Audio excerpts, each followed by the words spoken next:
website, www.torah-l.org, and you will be able to see and register for any of the events that Pam mentioned or our next two Meet the Author events. So with no further ado, let me introduce Max Gross. He is tonight's author, and he is the author of the most wonderfully received, charming book, The Lost Shtetl. The Lost Shtetl has won a National Jewish Book Award and also an award from the Association of Jewish Libraries.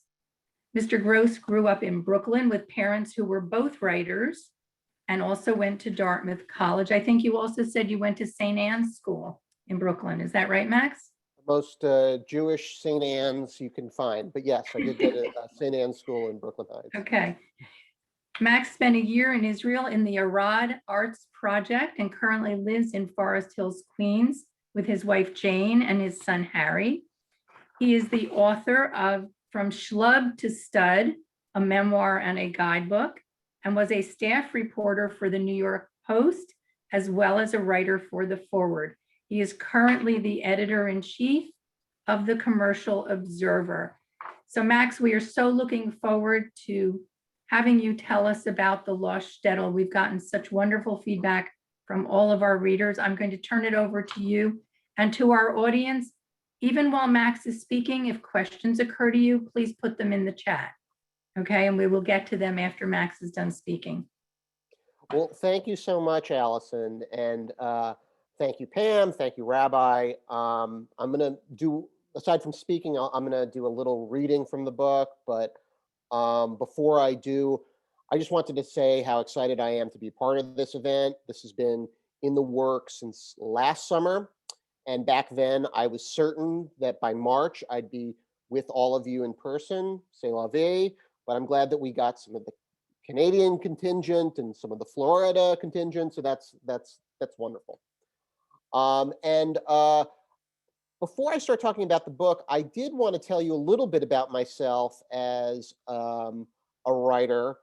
One of the things that I'm occasionally asked when I do some of these readings is whether being a reporter was useful when writing fiction. And I think it was very useful, especially for this particular book, The Lost Shtetl, which takes place in a shtetl in Eastern Europe, for those who have not read the book yet. As Allison mentioned, my first job was at the Jewish Forward, which is the sister publication to the Yiddish Forward. And while I was there, I had a pretty interesting beat. I used to call it the freak beat, and I wasn't on education or politics or any of the other beats. I just did the stray stories that couldn't quite be classified. So I did stories about the invention of the flagel, the flat bagel. I did stories about a guy who was trying to start Jews for Allah, which was essentially the Islamic version of Jews for Jesus. I did stories about Mel Brooks and competitive gefilte fish eating contests in Sheepshead Bay, which is far more disgusting than it sounds. But one of the more interesting things about my time at the Forward was that I got the job when I was young. I was just back from Israel. I graduated from college just about a year before. I was so low on the totem pole that in addition to writing these stories, I was also put in charge of answering the phone. So I would get exposure to our readers in a way that I don't think any other reporter got. And it was like on the mountaintop listening to the surly complaints to the heavens. I got calls all the time. And some of the calls were slightly ridiculous. I remember a woman who called me asking to send a reporter out to interview her because she had just witnessed a miracle. So I said to her, well, what was the miracle? And she said, I have this Magen David that my daughter gave me. For the past 25 years, I've never taken it off, not once. The other day I went shopping at Daffy's, try on some clothes, and when I get home, it was gone. I was bereft. It was a gift. I loved it so, so dearly. The next day I decided to retrace my steps. I went back to Daffy's, tried on the same blouse, and there, in the sleeve of the blouse, was the Magen David. And this is an exact quote. She said to me, "Now, if that isn't an act of God, I don't know what is." And I would get all sorts of people calling me to tell me that the forward was a right-wing rag. And I got other people calling me, telling me that it was a self-hating left-wing rag. And I got a call from a guy who was telling me about a conspiracy of dentists who was planting devices in his teeth. Maybe fillings, I'm not sure, but this was his story. And I got these heartbreaking calls from people who sounded to me suicidal, and I wasn't sure how to handle them. So the best thing I thought I could do was just listen. So one week we ran a story about a Canadian Yiddish writer, and the author of the piece asked him who his influences were. And he said something like, well, I.L. Peretz and David Bertelson and Chaim Grada, who was a bosom friend and like a brother or a father figure to me. The story ran. A day later, I picked up the phone and I get this heavily accented Eastern European accent demanding, who am I speaking to? And I tell her. And the woman on the other line says, I'm the widow of Chaim Grada. You know who Chaim Grada is, no doubt. I had no idea. Now, Chaim Grada is, of course, one of the great giants of Yiddish literature, and I was just a dumb, 22-year-old kid, so I didn't know. And she says to me, you work at the Forward, and you don't know who Chaim Grada is? Sorry. So she's silent. And finally, she says, Mr. Gross, I wish to tell you about an absolute falsehood that appeared in your paper last week. And she recounts the story of the Canadian Yiddish poet and tells me about this quote of his. And I say, so what's the outrage? And she says, Mr. Gross, this man was not a bosom friend and like a brother to Chaim Grada. This man was a mediocrity, and my husband barely knew him and looked down on his writing. To mention him in the same sentence as my husband is an absolute outrage. And it was about a 20-minute call. But the long of it and short of it was that she demanded a retraction. And a lot of calls like that I got, I could sort of safely ignore. I wasn't going to stop the presses and tell the editors that we had to address this right then and there. So I just sort of let it go. But she called me every single day for weeks. Every day she wanted to know if I had spoken to the editor. Every day she wanted to know what we were planning on doing about it. And she was the Grand Inquisitor. How could we have allowed this mediocre poet to just assert that he was buddies with Chaim Grada? Didn't we do any fact checking? And for those who know anything about journalism, saying you're friends with somebody is like the last thing that you fact check. But anyway, and she would say, Mr. Gross, Max. I told her to call me Max, but she always forgot this. And so she always called me Mr. Gross and then added the Max afterwards. She said, this is a libel. I should tell you, I've contacted a lawyer. And the Forward was a humble place. We couldn't afford lawsuits. So when those things were mentioned, they were taken pretty seriously. And I remember just sitting around with some of the editors and wondering, was it really possible that somebody was going to spend tens of thousands of dollars in legal fees to sue us just to make sure that we didn't assert that her husband was friendly with an inferior writer.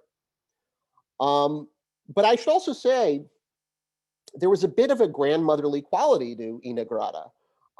Every day she wanted to know if I had looked up anything about her husband.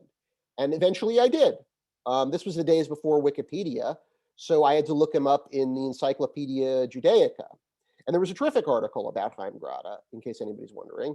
And she was so proud when I told her that I did this. But this sort of ended one day when I found on my desk this note from the chairman of the Forward Association to the editor-in-chief, and it said, this was J.J. Goldberg, J.J., please get Ina Grada off my back. So apparently she decided that she wasn't getting through with me, so she started trying other methods to get something printed about her husband. So after weeks of phone calls, we decided, okay, she can write a letter to the editor saying we were wrong to take this poet at his word. And she called me double her usual rate to ask me to change a word here in the letter and another word there, and where would it go on the page, and what was the headline going to be, and there was no detail that was unimportant. It was published the next week. She calls me to say how grateful she is, how wonderful the letter is, how classy my boss is, how helpful I was, the whole 9 yards. And 2 weeks later, I get a call, and it's from Ina Grada.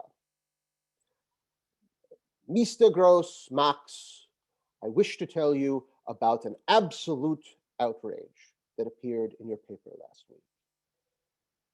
And I'm sitting in my desk just mentally decomposing, like, how could we have been so stupid to mention Chaim Grada again in the pages of the foreword? How could I have missed that? I mean, like, would be looking for that kind of thing.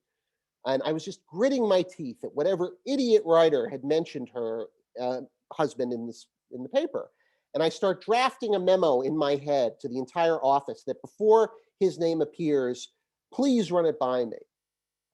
But it seemed like this call wasn't quite about Chaim Grada.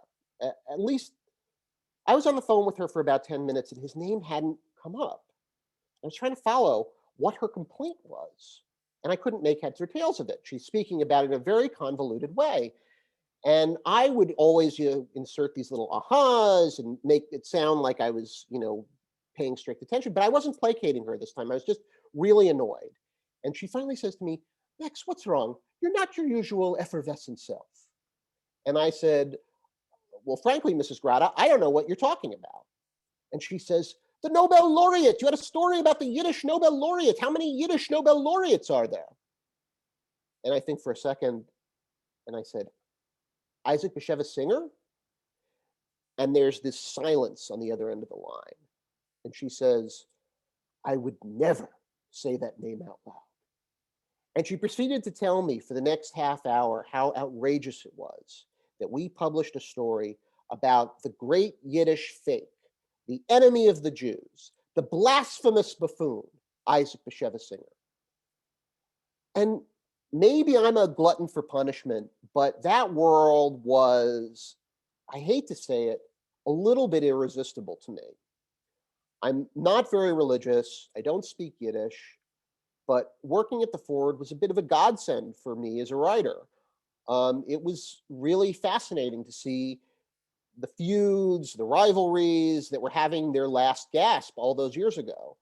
And I think you could probably see some of my affection for that world and Yiddish literature in general in my book, The Lost Shtetl. And just to prove that I'm not lying, that I actually went out and got some of Chaim Grada's books. Here's his book, The Aguna. I hope you can all see it, which I recommend.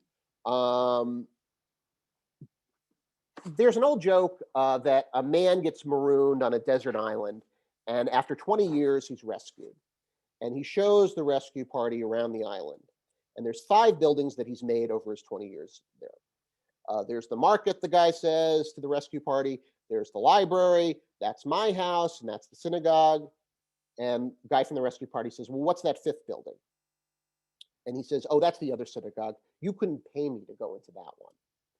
And I think the joke is funny because it's true. Rivalries, bad blood, remembering the past in very different ways. Those are all things that I think are true and something I sort of love about Jewish life and Jews in general. My book is about a little village of Jews in a lonely corner of Poland that is so isolated and hermetic that it's overlooked in the Holocaust and the Cold War and the democratic transition until we stumble on them in the here and now. And there are a couple thousand Jews in this town and 10,000 opinions about everything that happens to them, all the developments, whether to embrace or reject the modern world, what to make of the Poles, what to make of Israel, and everything else.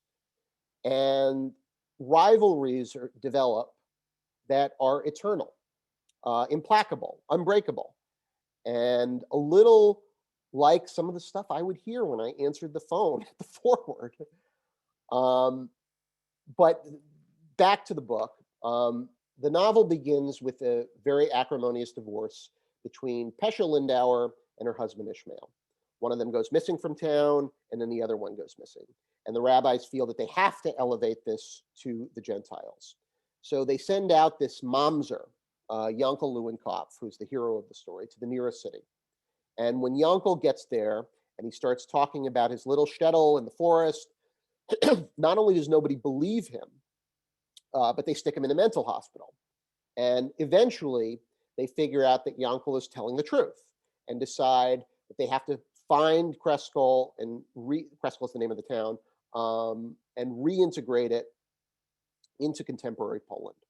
And one thing you should know before I start reading this passage, which takes place after they make the realization that Kreskol is a real place, is that it's a little bit of a flashback. We saw the rediscovery of the town in the first chapter.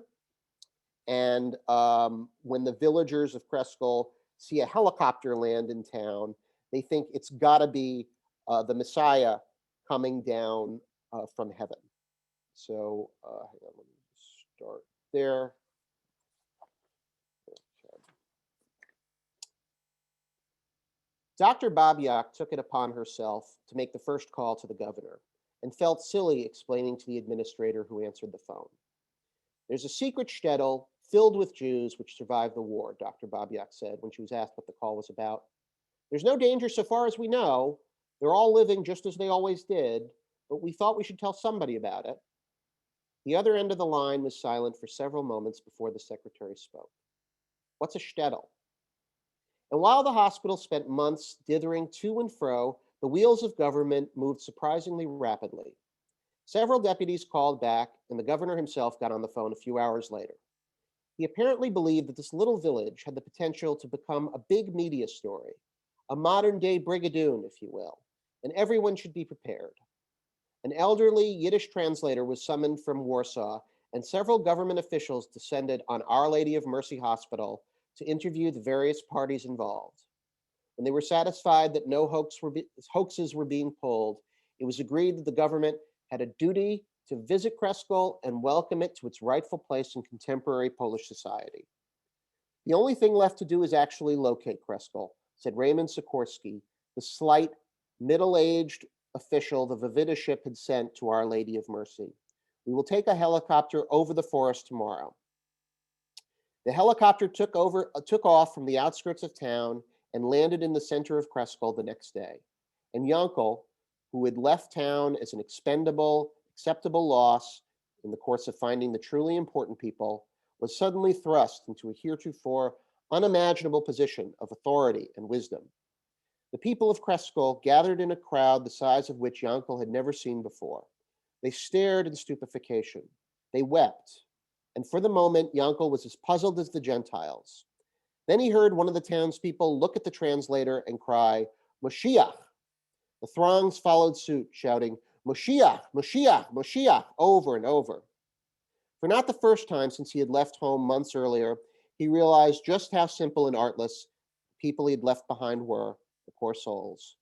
Of course, 3 months ago, Yankel would have no doubt had the exact same reaction. What's going on here? The rabbi asked. Is this the Messiah? And Yankel began to explain what I recounted a few chapters earlier. After the initial shock had worn off somewhat, it was decided that the succeeding business should be conducted in a less public setting. Who are these people? Rabbi Sokolow asked Yankel after the trio had been trotted into his study and examined by the old and esteemed of Kreskol. The younger and less educated were crammed into Rabbi Sokolow's hallway, each with their ears pointed to the rabbi's oak door, eager to hear the miraculous news for themselves. This man is Raymond Sikorsky, Yankel said, introducing the short, bespectacled Gentile with the receding hairline who carried with him the aura of leadership. He's with the Vavida ship. And who is he? Rabbi Sokolow asked, pointing to the aged, shrunken Jew who had jumped out of the chariot with the Gentile. His name is Jared something, Yankel replied. He's here to translate. Rabbi Sokolow looked as if he was trying to weigh his words before he spoke. Anxious not to offend anyone's sensibilities, particularly one who might have the imprimatur of holiness. So he's not the Messiah, Rabbi Sokolow asked. The translator chuckled softly to himself. No, I'm not anybody important, he ventured in Yiddish. A more worldly observer would place his accent in Riga. He then gestured to the Gentile chieftain. He's the important one, which were largely the last words he would speak for himself. Good people of Kreskol, the translator said a few moments later for the chieftain, I'm here to fill you in on everything you might have missed. Yes, we missed a lot. I have sometimes lost track of what Sikorsky told us that afternoon and what we later learned over the next few months, but the fundamentals of the last century were recounted. World War II, the Cold War, the creation of the State of Israel, the collapse of the Soviet Empire, a man on the moon, the eradication of polio, the instant coffee powder, even if normal coffee was an unfamiliar commodity in these parts. When Sikorsky spoke about World War II, he was determined that we would not be left with the same doubts as Yanko Lewinkov. He produced 11 photographs, which he placed on the rabbi's wooden desk for each man to examine for himself. Millions died, the Gentile explained, pointing to the glossy, black and white images of Babi Yar, Auschwitz, and Treblinka. Poland was almost completely cleansed of Jews. As he said the word cleansed, the Gentile's face changed color as if he had accidentally said something impolite. And that is the passage I thought I'd read tonight.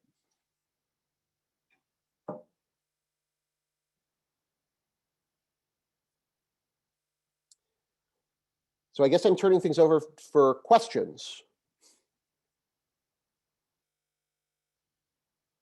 Allison, I think your mute is on. Please put your questions in the chat if you have them, but I'll start with some questions that were turned in advance. Where did the idea for the Lost Shtetl come from? And by the way, what is a shtetl? A shtetl is one of the hundreds, if not thousands, of little Jewish towns and villages that sort of dotted Eastern Europe, and there were, as I said, a lot of them prior to World War II. I got the idea for this book at a very specific point. I was reading a book about the Holocaust called The War Against the Jews, which was by Lucy Davidovic. And it was a book that was very focused on the mechanics of the Holocaust, how it happened exactly. And there was a lot of data about a lot of the villages that were destroyed. And I remember having this thought, all these villages were, I don't know how much of that was heard. Allison, did people hear me? I heard Yeah. Okay. Yes. Okay. Yeah. got to all these villages were, and then I lost you. Okay. Out of all of these villages, I remember having this thought, how is it that none of them escaped like the claws of the war? Like, how is it that none of them were, just missed, overlooked, like none of them had bad mapping or something like that? And I just remember thinking, well, that's an interesting idea for a story right there.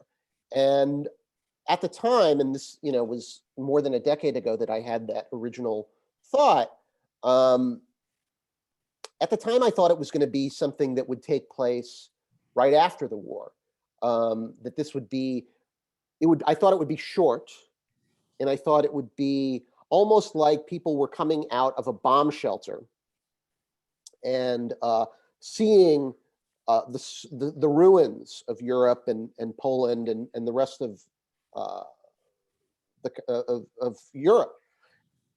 And I slowly came to the realization that it was much better if they were just left undisturbed, because just because the war had ended, there's no reason that they should have been rediscovered.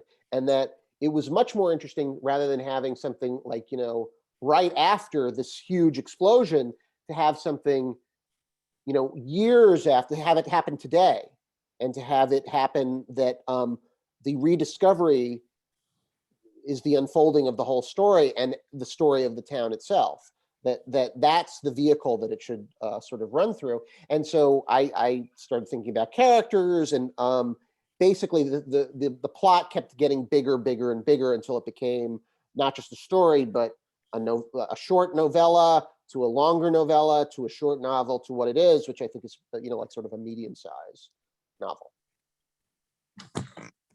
One of the other questions was, were any of the situations in the book based upon true events from Poland's history? That's a really good question, and it's actually not one I've gotten before. But it is the case that there is some events that occurred that I found in other sources. One of the books that I found most useful in my, I guess, research for this book was a book by a woman named Yafa Elich called There Once Was a World, which was about her little shtetl. It was like, I want to say Lithuania, Poland. I think it sort of traded territory between the borders. And she wrote this great book, which was all about this shtetl from very beginning to the destruction during the Holocaust. Like from the time that they got their seal and charter and how they built their synagogue and what market day was like, and just all the facts of this town. And so there's a big chapter in the book all about the history of Kreskol. And there are definitely some incidents from that book.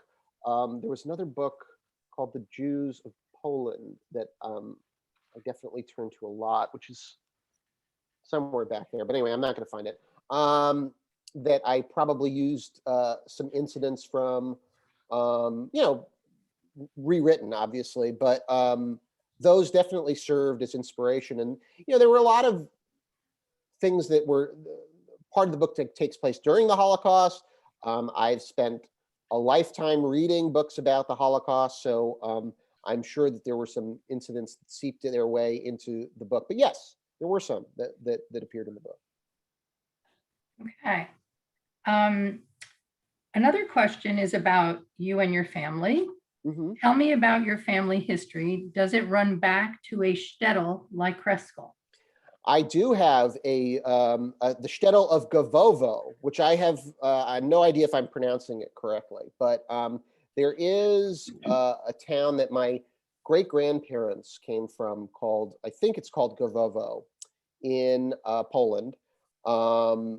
And I knew these great-grandparents. They came into America in World War I, but I guess when they were teenagers or something, like older teenagers. I think my great-grandfather was born in like either 1899 or 1900. And when I was a kid, my family would drive out to Long Island to visit Bubby and Zadie. And my great-grandmother died when I was pretty young. I was like about 4 or 5, but my grandfather lived into his late 80s, early 90s. So I did know him. And he didn't speak much English. He spoke mostly Yiddish, but he was a very affectionate person who I spoke to a lot. And my grandmother would tell me a little bit about what he was saying in English. And I was very intrigued by the that's my mother's half of the family. My mother's mother was from a shtetl in Poland. My mother's father, I think, was from Ukraine. And then you said something that definitely piqued my interest about next week, and the kosher capone, was that what it was? My grandfather on my father's side was Jewish mafia. So he was like a loan shark and bookie in the Bronx in the like 20s and 30s. So I never met this gangster. He died before I was born, but I don't think my father met him that many times, to be honest with you. But yeah, so there were some definite, you know, villainous relatives in my past, but some good ones too. Okay. On the chat, we have a question from Sophie Dawn. It was, what was the research like for the characters, which I think you may already have answered a little bit. And how did you develop the character who was a survivor that came to Kreskol? Well, you know, the research, I did things a little bit backwards. So I've always been very interested in, as I spoke about at the beginning of this, like Yiddish literature has been you know, a big thing in my life for you know, many years. Well before I went to the forward. I view the book in a way as a tribute to Isaac Bashevas Singer in many ways. My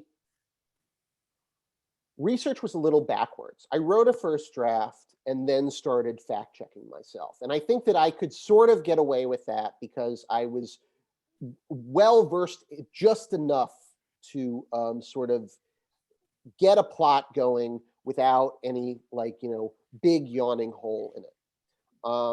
I thought that the Yafa Elich book was really critical to me in terms of my research on this stuff.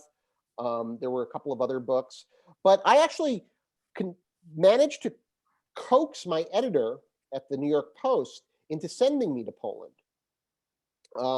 You know, I was working on the travel desk as well as the real estate and food beat, which is a great gig if you can get it.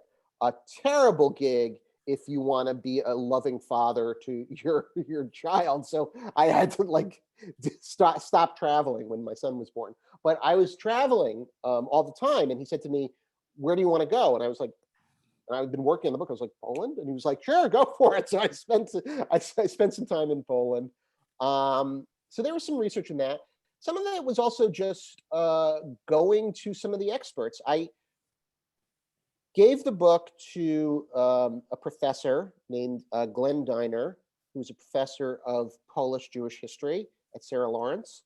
And I hired him to give me notes, and I think I followed all of them.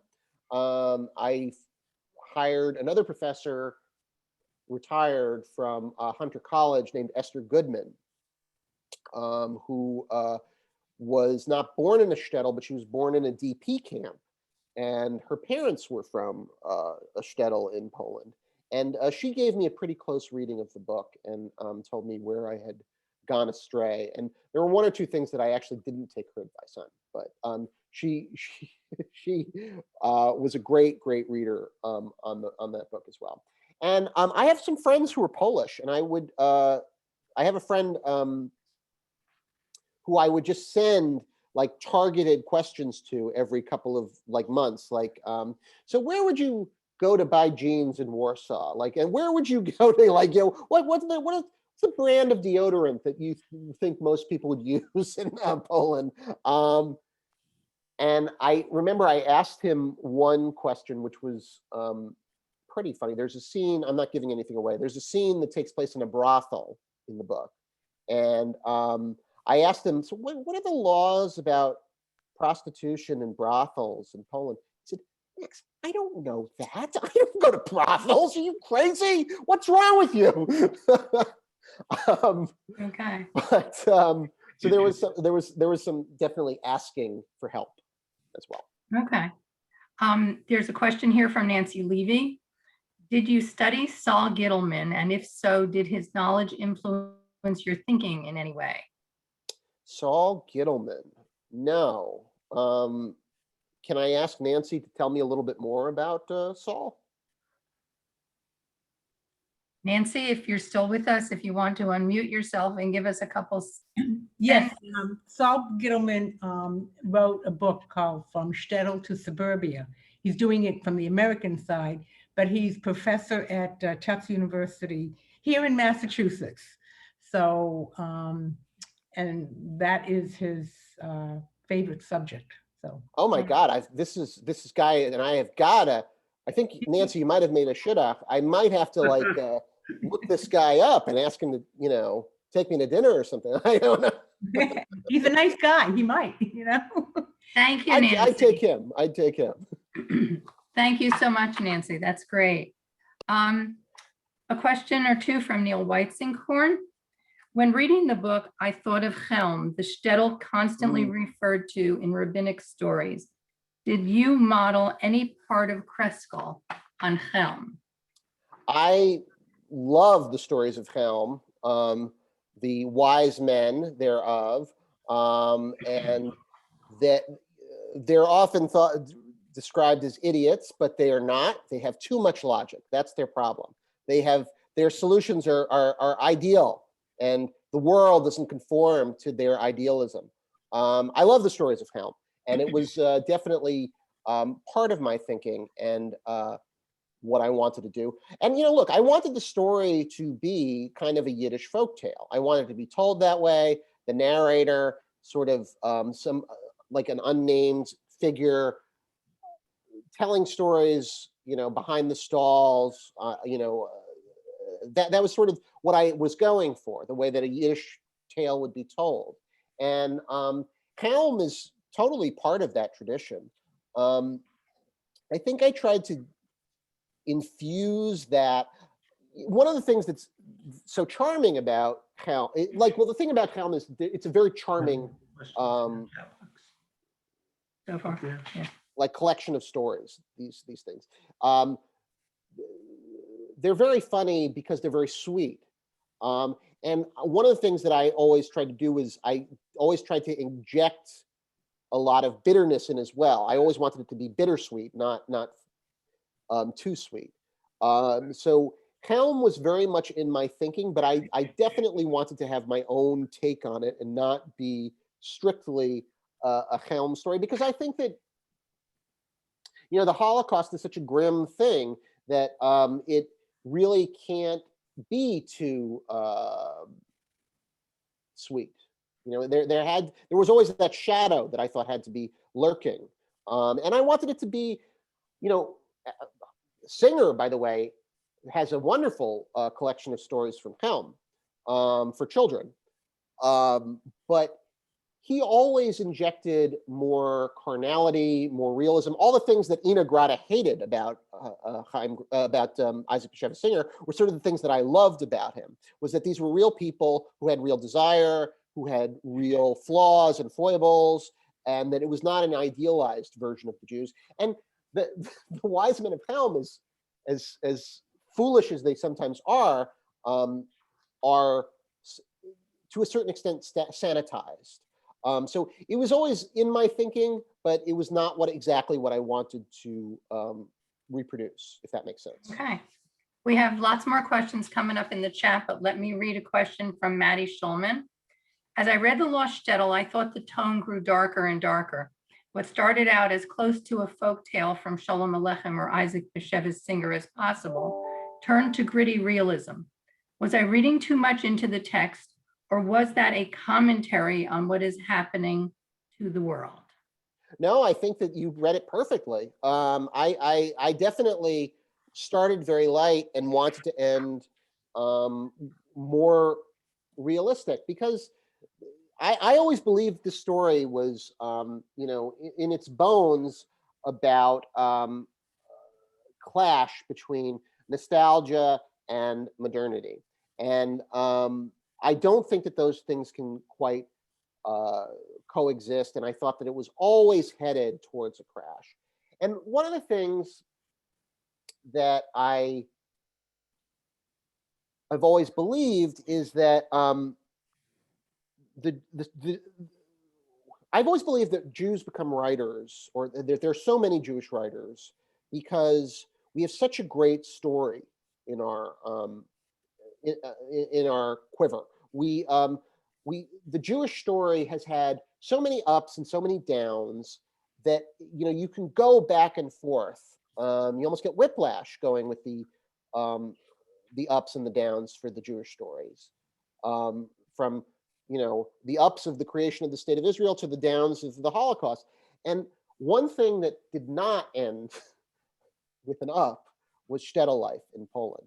that is something that was, crushed. And it was not a happy ending.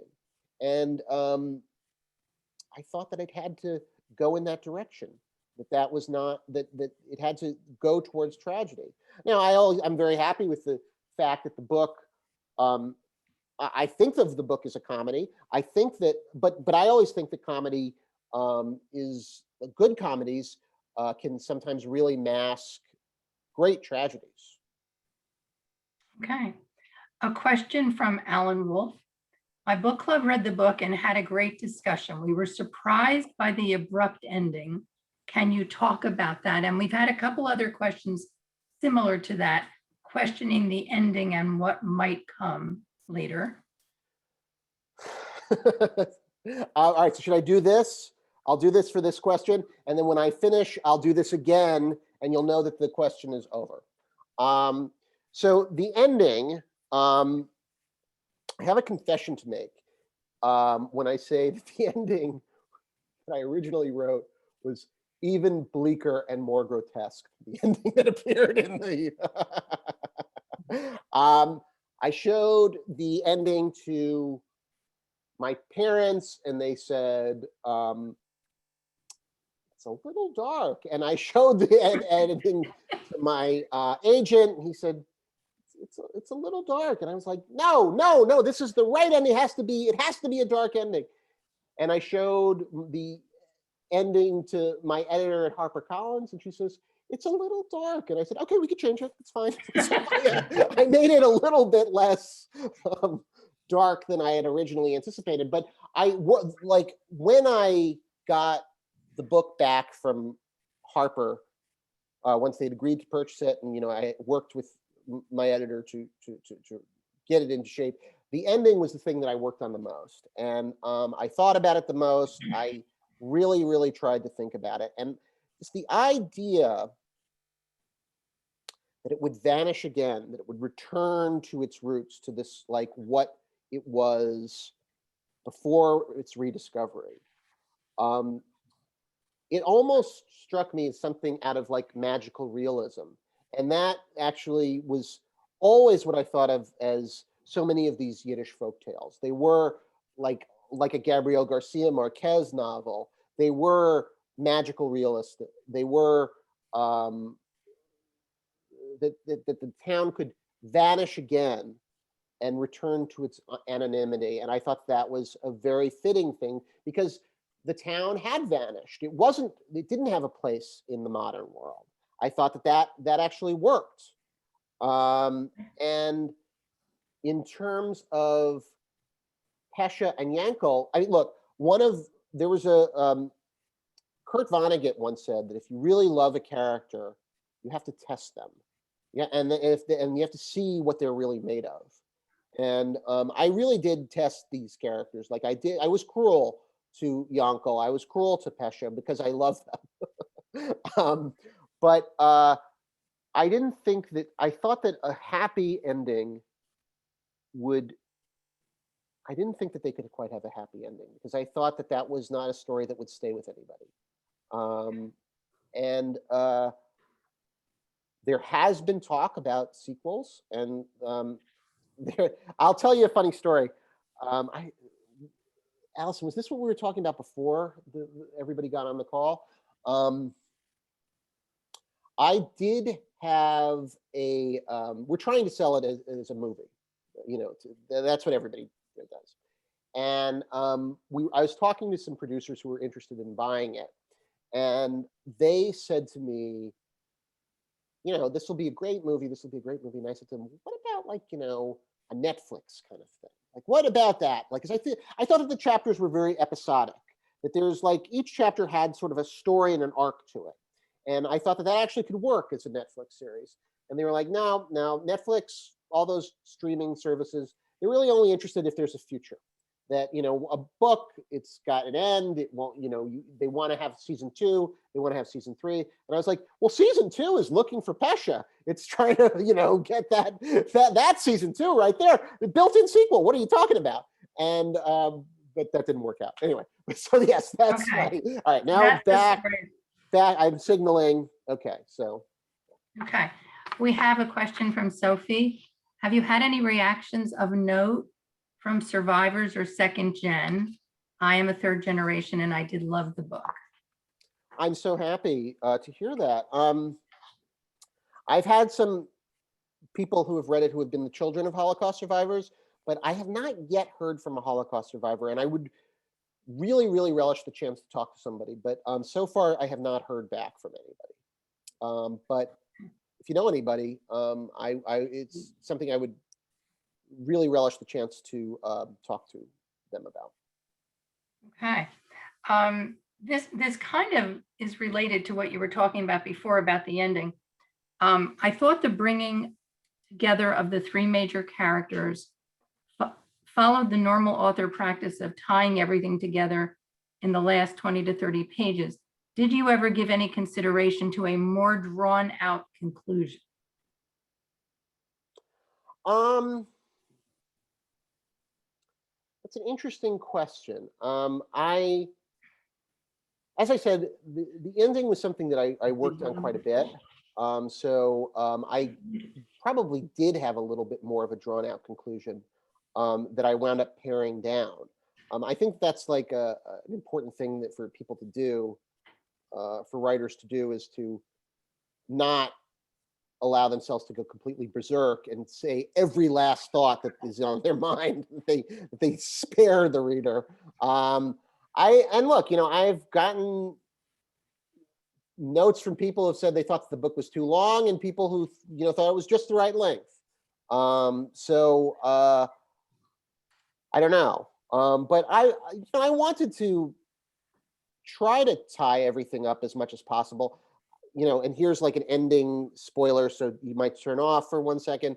I thought that Pesha had to remain a kind of a mystery, but the rest of it, with having Ishmael die, having Yankel essentially still orphaned, I wanted all those things to happen at the end, and I hope it doesn't feel too neat. But I like a good neat ending, so I wasn't displeased with how it ended.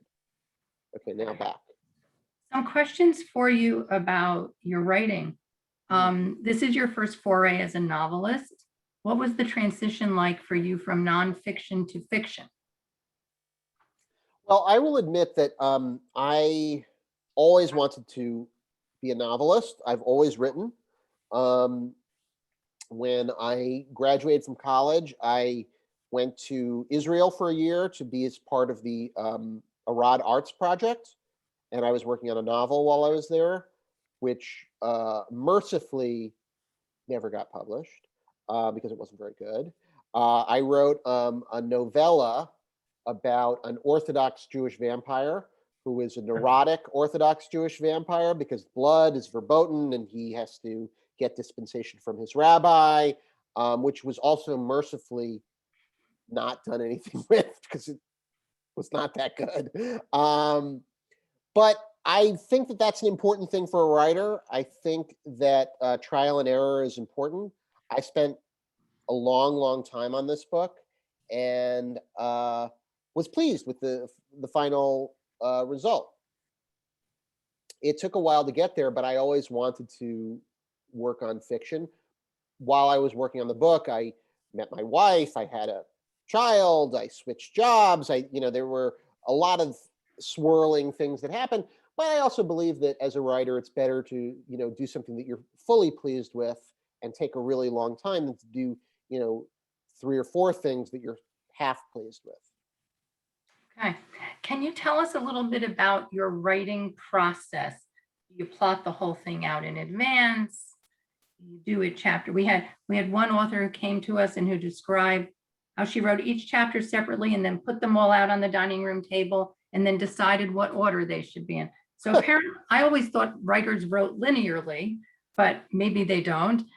Can you tell us a little bit about your writing process? Well, I think I mentioned a little bit about this when I first got the idea for the book. It was very different than what it wound up being. And it was just a plot. Like, it was just something that I thought was appealing because because it sounded like a good story. but I didn't know who anybody was in the story, and I didn't really know what this town looked like or who was in it. And that involved a lot of trial and error. I spent a long, long time working on an opening. And I'll tell you a story. So Pesha, the main character in the book, one of three main characters in the book, I dated this woman who was former. This was like long before I met my wife. I dated this woman who was a former Hasidic Jew. She had been in the fold, and she had been in a very, very bad marriage. And she told me, we got close enough that we talked a lot about, this previous life that she led. And she was in a bad marriage. I think her arm was broken by her husband. And she went to the rabbi for help. And his response, and people who read the book will recognize this response, was, maybe the problem is you don't have any children. And she decided that she was not only going to not stay in this marriage and not have children, but she was going to get divorced, and she was going to leave that society of Judaism altogether. That she was going to rebuild her life, on her own. And it was a very painful break for her. But as she told me this story, and there is some of her in the character of Pesha, that sort of set my imagination on fire. And I thought, okay, this is a really, really interesting way to begin this book. But the book begins with sort of this meteor hitting the community in the scandal, and that the woman at the head of the scandal had more modern inclinations. She was not going to be tied down to this like bad marriage. She was going to assert herself and be somebody different than some of the standard characters that populate one of these old Shtetl folktales. So once that happened, all the characters came to life in my mind. I started thinking about, like, who was the husband? Who would they, what would happen next? And I just had this, it was a basic outline, but I was like, it has to be the story of her leaving, and that's what causes the town to be, cast into this new light. And the story of that and of the unraveling was what was going to happen. So I had this very rough outline, and I wanted, as I mentioned before, each of the chapters to be contained, a story about each thing. So the first chapter is about the divorce, and the second chapter is about Yankel, and the third chapter is about being in the mental hospital, and the fourth chapter, so that each one was in its way its own tale. And I knew it was going to be like 19 or 20 tales. Some of the tales changed over the course of the writing of it, but I went in linear fashion. Like the book, I did a lot of rewriting where I would go back, but the first draft of the book architecturally is pretty much the same as what it was the whole way through. The ending is changed. There was one chapter that I inserted later. I wrote the chapter about the history of the town, Terra Incognita chapter, early. That was originally the third chapter of the book, and an agent convinced me to put it towards the back. She was like, you really should not be giving away all the secrets so soon. You should put it towards the back, and that was an easy fix. Okay. If part of the story is about the tug of war between embracing change and clinging to old ways, for the people of Kreskol, embracing change did a lot of harm. Is part of your message that change is bad?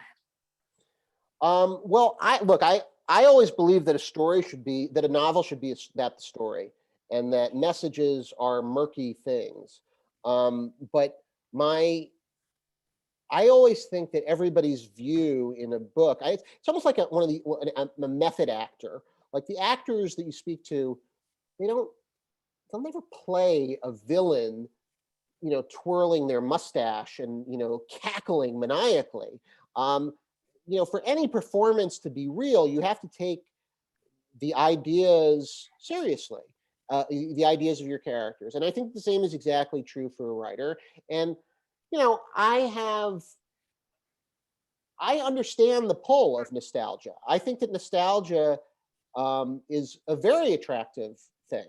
All the myths that we have in our lives, they provide so much, there's so much about ourselves and our history, and they provide depth to some of the things that we, have in our life. So of course, I think nostalgia is appealing, and that this change that Kreskol went through was, for some of the people in the town, terrible, and for some of the people in the town, it was great, and the people who, were against change were crazy.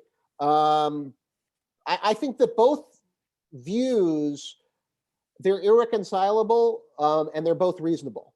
And I really tried to convey that as much as possible. And also the idea that I spoke to in the beginning, 2 Jews, 8 opinions. I think that there are one of the things that I thought was, interesting about writing a book that takes place in a town was that you really could take in like 50 different opinions, and 50 different, that this could be viewed through 50 different lenses. And that was something that I was trying to do. Were there any characters in the book that surprised you or that didn't evolve in the way that you planned? I think that they all sort of surprised me. I think it took me so long to write because I was trying to figure them all out. It took me, I finished the first draft of it in 2014, late 2014. Now I put it in a drawer for 2 years because my son was just born. I had just taken over the editorship at the Commercial Observer. I knew that there were some changes that had to be made, and I was like, I'll get to it. And it was really only at the end of 2016 that I came back to it. It took me a year to rewrite it. And then from there, it was just in publishing mode. But it took me a long time to do this book, primarily because I was thinking about the characters and their reactions. And I didn't think that anything could be straight, like, this is the way it is. Like there had to be real discovery within these characters. And that meant changing them. It meant that they changed over the course of the writing. I know that there's someone in the audience who has their hand raised. If you could put your question in the chat, that would be great. Was there a character that you identified with more closely than others? Well, I always identified most with Yankel. I always thought that he was the character that I always felt was kind of a stand-in. He's certainly different than me, but he's the character I loved. So maybe I identify with that. And then there was another question on the screen. I kind of thought you answered it, but maybe not. Someone wanted to know, are you going to write a sequel to The Lost Shtetl? It's definitely possible. It's not going to be the next thing I write. So I have written a book that I have given to my agent that I'm waiting for notes on. He says it's going to happen sometime in March, but we'll see if that actually happens. But that book, the next book is in the can. I'm halfway through another book that I am in the middle of writing, which is a children's book, which I think won't take me very long to write, I'm hoping. And then I have about 5 other ideas for novels that I'm probably going to do next. But that's over the next year to 2 years. After that, I think that I will seriously consider a sequel, because I think that there is an interesting possible way to do it. Okay. Are there any more questions in the chat? I don't see anything new. I do see some comments. A lot of comments. I love the book. I love the way you used fake news. The writing was beautiful. So a lot of compliments for the book in the chat. There was a couple other questions. One other question that we had. When the currency was brought into the 21st century, I did not see any reference to the practice of accepting both old and new currencies during the transition period, selling items at one price in the old currency and another price in the new currency. This would have eliminated some of the problems. I guess the question is, why didn't you do it that way? I'm not sure I understand the question. Could you repeat it, please? I'm going to let Neil Weizenkorn unmute himself and ask his question. Of course. The basis of it is if you travel abroad, they will take their local currency or US dollars. In this instance, there were two separate currencies, the old original 19th century currency and the 21st century currency, which were being accepted at different rates. So that if somebody purchased something, they could pay 10 units of the old currency, but 150 units of the new currency, or vice versa. Yes. Was any thought given to doing it that way, or you did it for dramatic purposes as a tension point in the plot? Yeah, well, it became a cultural and religious issue where somebody who uses the old currency is apicorsum or something, So yeah, I think it became a cultural flashpoint. There's no way that it couldn't have been done that way, but I think that the characters of Sokolow and Katznelson got so deep into their positions and so dug in, they weren't in any mood to think of anything creative. Okay. Thank you. Thank you, Neil. Were any of the characters in the book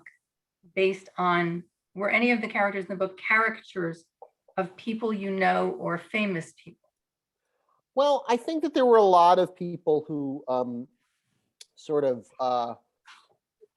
definitely brushed up against these characters brushed up against them. As I mentioned, had an ex-girlfriend who was a little bit like Pesha. I think Pesha shares some qualities with Mrs. Gross. I think she shares some qualities with other women that I know. There was, I'm trying to think of somebody interesting, famous that I got in there. And that I don't think I did. I think everybody was personal.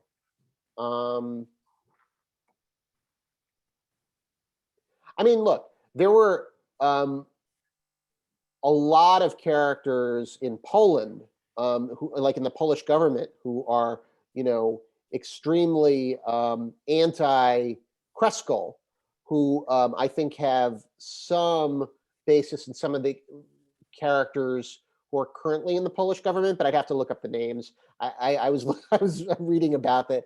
It's been a while since I've looked at some of the sources that I used for some of that stuff, but those are probably the closest in terms of celebrity people. Okay. Whoops, we lost somebody there. There's one other question from Honey Karasik. Do you think that the Lost Shtetl could be the next Fiddler on the Roof? I hope so. That would be great. That would be a nice thing, wouldn't it? It would be a wonderful thing. Are you kidding me? I don't think it is, but not everybody can be Shalom Aleichem. But one can hope. That would be wonderful. Okay. And I know you said that you don't try to tell people what to get out of the book, but one of the questions was, is there anything special that you would like your readers to get out of the book? Well, I always want people to come away entertained and thinking about it.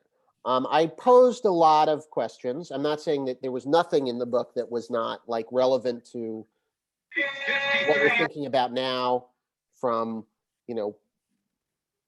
hoaxes, and I think that look, I think the book is about that tension between progress and nostalgia, and that is sort of what the big struggles that we're having right now are in Eastern Europe, in Poland, in Hungary, in America to a certain extent. In England, I think those are questions that people are grappling with. So I want people to grapple with those questions. I think it's part of the Lost Shtetl. I want people to think also just about the Jewish experience, because I think that the book was in many ways about that. There isn't quite a happy ending.